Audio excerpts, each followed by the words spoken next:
kedua. Yang kedua tadi terkait masalah ini ya, peran. Jadi untuk perannya ini seperti yang disampaikan oleh Pak Kapolres sebelumnya bahwa mereka sudah merencanakan ini 1 bulan sebelumnya dengan sasaran yang pertama itu saudara A atau ibu korban. Namun karena tidak terlaksana di hari Minggu sebelum kejadian tanggal 17 itu juga sudah merencanakan untuk mengeksekusi si korban ini.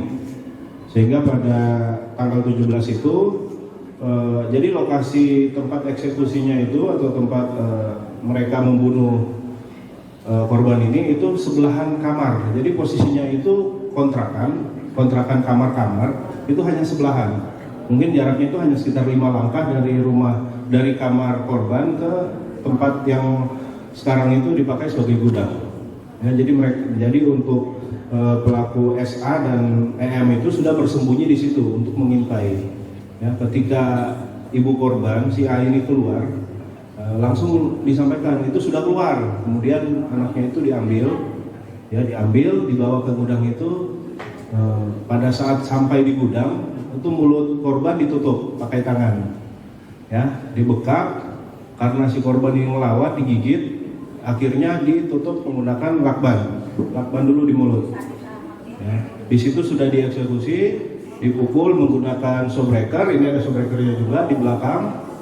Ya, setelah dipukul, kemudian korban juga ditutup mukanya pakai boneka bantal gitu, kemudian didudukin. Ya. Sampai akhirnya korban sudah tidak sadarkan diri, sempat dimasukkan ke dalam kontainernya yang di depan ini, dimasukin dulu sementara. Kemudian setelah dimasukin di kontainer, dipindahkan ke dalam tas ransel. Namun tas ransel ini sudah dibakar. Ya, sudah dibakar, kita juga sudah datangin TKP pembakarannya, sudah kita dokumentasikan. Nah, setelah itu peran dari saudara RH ini, ketika korban sudah meninggal, dia dihubungin oleh saudara SA, ya, memberitahukan bahwa korban sudah meninggal. Setelah itu dia datang ke rumah, ke kontrakan itu, dia mengajak untuk mengarahkan orang tua korban untuk melaporkan ke Polres Cilegon. Setelah mengarahkan dilaporkan ke sini, barulah pelaku SA dan EM ini keluar. Kemudian mereka pencar untuk si EM itu langsung pulang ke Pandeglang, sedangkan yang SA itu membawa korban di dalam ransel itu untuk pergi.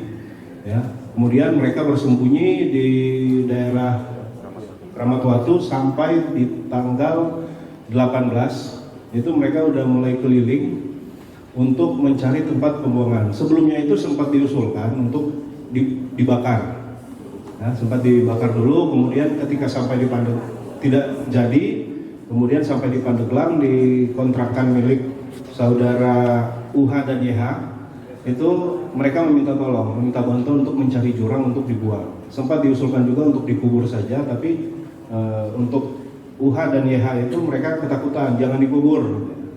Karena waktu sudah semakin larut, akhirnya mereka bersama-sama menggunakan 2 kendaraan bermotor, ya, itu salah satunya Honda Beat sama Jupiter MX ini ke arah Lebak untuk dibuang. Sampainya di TKP untuk saudara UH dan YH itu mengeluarkan korban dari dalam ransel dan dibuang di jembatan di dekat pantai. Ya, setelah itu mereka kembali ke kontrakan yang di Pandeglang.